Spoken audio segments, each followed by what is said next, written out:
Baiklah, Assalamualaikum warahmatullahi wabarakatuh. Perkenalkan, saya Muhammad Fakrul Razi, anggota dari kelompok 13 metode penelitian kuantitatif.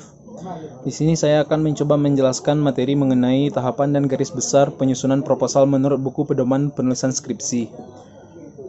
Materi kita mulai dari format proposal. Yang pertama, format proposal adalah latar belakang masalah. Di dalam bagian ini dikemukakan adanya kesenjangan antara harapan dan kenyataan, baik kesenjangan teoretik maupun kesenjangan praktis yang melatar belakangi masalah yang diteliti. Yang kedua adalah rumusan masalah.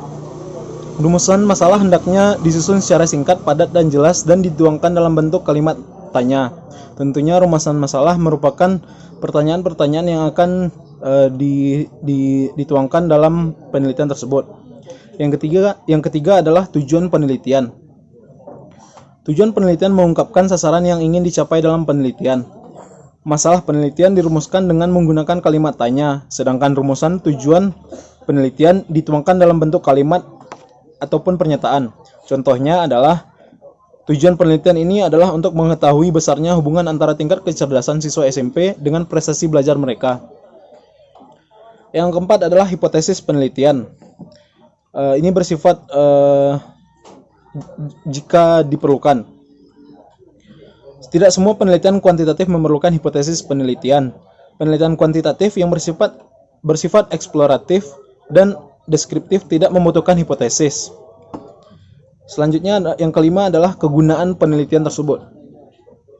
Pada bagian ini ditunjukkan kegunaan atau pentingnya penelitian terutama bagi pengembangan ilmu atau pelaksanaan pembangunan dalam arti luas. Yang keenam adalah asumsi penelitian jika diperlukan. Asumsi penelitian adalah anggapan-anggapan dasar tentang suatu hal yang dijadikan pijakan berpikir dan bertindak dalam melaksanakan penelitian. Misalnya, peneliti mengajukan asumsi bahwa sikap seseorang dapat diukur dengan menggunakan skala sikap. Skala sikap tentunya memiliki ukuran tertentu. Yang ketujuh adalah ruang lingkup dan keterbatasan penelitian. Ruang lingkup dan keterbatasan penelitian merujuk kepada suatu keadaan yang tidak bisa dihadiri dalam penelitian. Keterbatasan yang sering dihadapi menyangkut dua hal. Yang pertama, keterbatasan ruang lingkup kajian yang terpaksa dilakukan karena alasan prosedural, teknik penelitian, atau karena faktor logistik.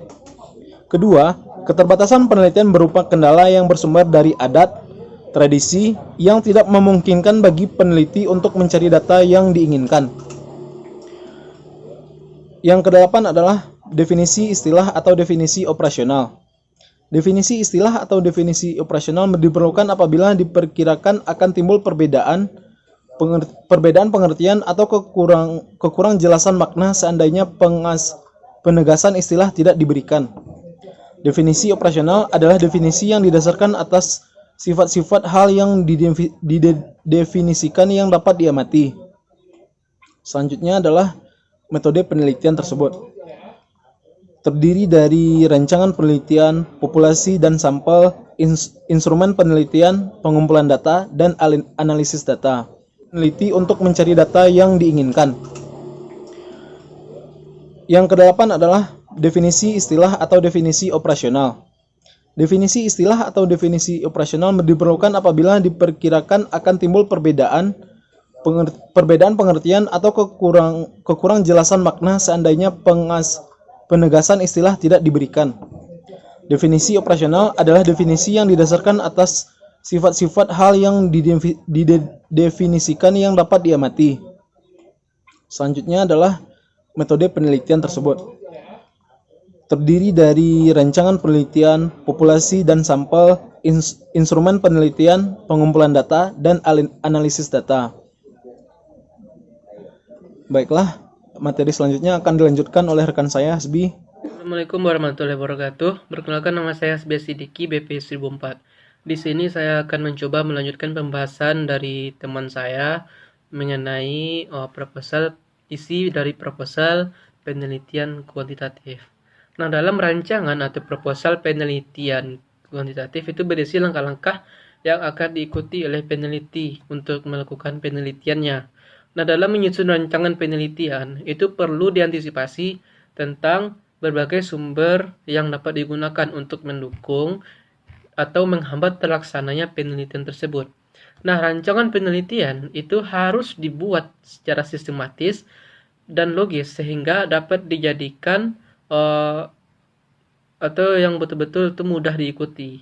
Nah, proposal penelitian ini memerlukan rincian yang lengkap dengan teknik pengukuran variabel dan analisis data. Nah, jadi proposal penelitian kuantitatif itu harus mempunyai kerangka-kerangka penelitian yang spesifik, jelas, terinci, dan ditentukan langkah demi langkah secara mantap sejak awal. Nah, sehingga menjadi pegangan sampai akhir penelitian. Nah, dalam menyusun proposal penelitian kuantitatif, itu ada sistematika yang berwawasan umum. Nah, kendati pun demikian, tidak serta-merta berlangsung sama persis.